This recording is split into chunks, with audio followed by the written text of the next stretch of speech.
Did Sabine Wren ever meet Luke Skywalker? Was there ever a reason for Luke to go to Lothal? In a previous video, I proposed that Luke Skywalker could have traveled to Lothal, but why exactly would he do that? Well, perhaps he was told about Kanan and Ezra and their actions on Lothal, but who would tell him? The list of characters is a long one. Zeb and Hera have both been confirmed to be part of the rebellion after A New Hope, and it would make sense if Kallus and Rex were there too. But Mon Mothma could tell him, or anyone else that is part of the rebellion when Ezra and Kanan were around. So what could have happened when Luke arrived on Lothal? Well, no doubt he would have been told to connect with none other than the protector of Lothal, Sabine Wren. And after Sabine learned of Luke's desire to become a Jedi, she no doubt would have given him a tour of the city of Lothal and its defenses. Sabine would have retold the story of Ezra and Kanan, told them about their sacrifices. It would be awesome if we could get a few comic panels of Luke meditating in the former location of the Jedi Temple on Lothal, and through the Force hearing Kanan say, "Trust in yourself, trust in the Force." This could be something that he was seeking, some sort of message. It would also be amazing to have Luke have an interaction with the Lothwolves, and a lesson about fear, similar to the one that Bendu taught Kanan with the spiders on Atollon. Of course, in this situation, Luke wouldn't have a mentor, though perhaps Sabine could be his guide, or the Force itself. But at what point in the timeline would this happen? Well, it makes a lot of sense that this would be before Yoda, so between A New Hope and Empire Strikes Back, this is when Luke is really lost, and he's out there seeking knowledge about the Jedi. So it makes a lot of sense that he would go to Lothal seeking knowledge of the Jedi and the Force, much like he learned about the events of Jedha during this time period as well. But is there any other way that Sabine and Luke could have met? Well, what if the Alliance was looking into building a Death Star-like project after A New Hope? Sabine is someone that they would have asked to help as a weapons engineer, and if she was going to leave Lothal, she would demand that the best the Alliance had to offer would protect Lothal in her absence. So, folks like Luke and Wedge could have been deployed to Lothal to protect it. No doubt Sabine would want to share with them the defensive capabilities of the capital city, and perhaps in this way, Sabine came to learn about Luke's lightsaber and how he wants to be a Jedi like his father before him. So she discusses Kanan and Ezra's sacrifices with Luke. Maybe even Luke was attracted to Sabine, and she was yet another woman that breaks his heart.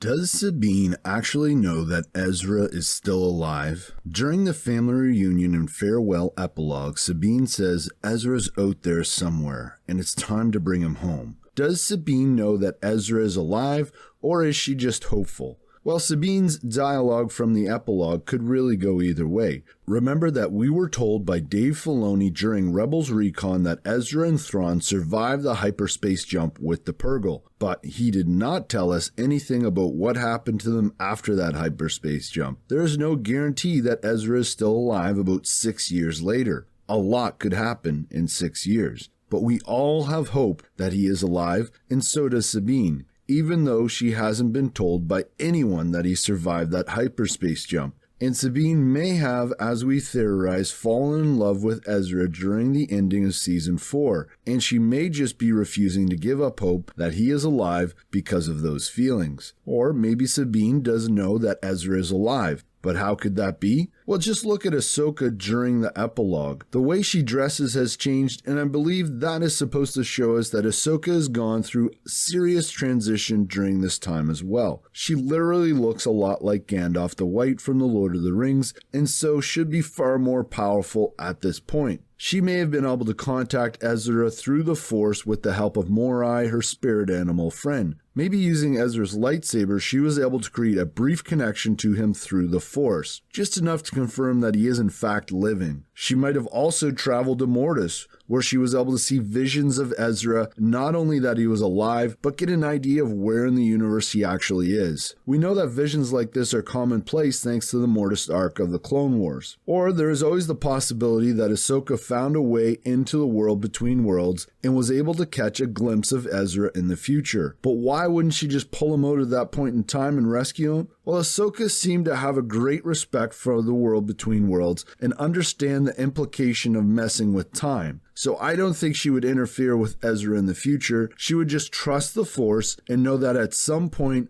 her and Sabine will come to find Ezra. Either way, Dave Filoni wants us to have hope that Ezra is alive, and against the odds, Ahsoka and Sabine will be able to track him down and bring him home. Why didn't the Empire return to crush the rebellion on Lothal?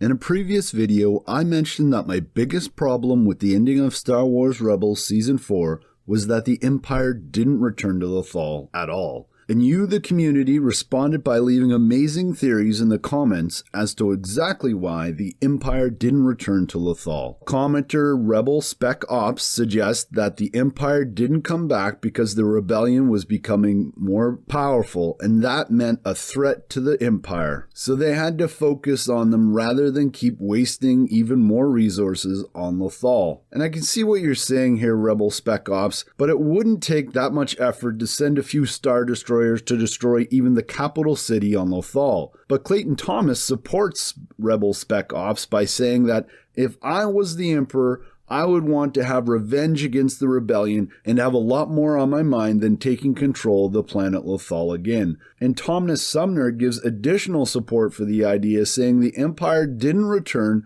because there was no reason to. The temple was destroyed, which was the initial reason the Emperor ordered the occupation. Ezra and Kanan were gone, so there was no longer any Jedi threat.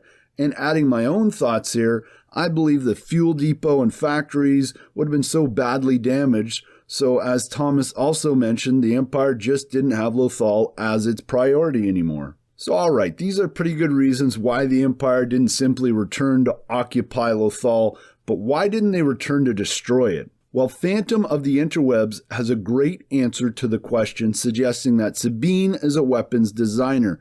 That means not only does she get the shield going, but she could potentially get good cannons set up to keep ships out of range. And maybe the Emperor decided that dealing with a planet that defeated its most brilliant tactician and has a Mandalorian inventor of super weapons isn't worth throwing resources at. That's a solid point, Phantom of the Interwebs, and I'm sure for a time Hera, Callus, Rex, and many of the others stayed to help Sabine get the shields up and cannons ready. I'm a Cabbage also suggests that preparing for an attack would be 3 simple steps. Step 1, shields and lots of shield generators. Step 2, ion cannons to shoot at Star Destroyers that are in orbit. And Step 3, fighters and bombers. That's a solid list, and now that you pointed out I am Cabbage, it seems like it's very doable as well and straightforward to track down those resources, especially with the likes of Hondo around to help them find those resources.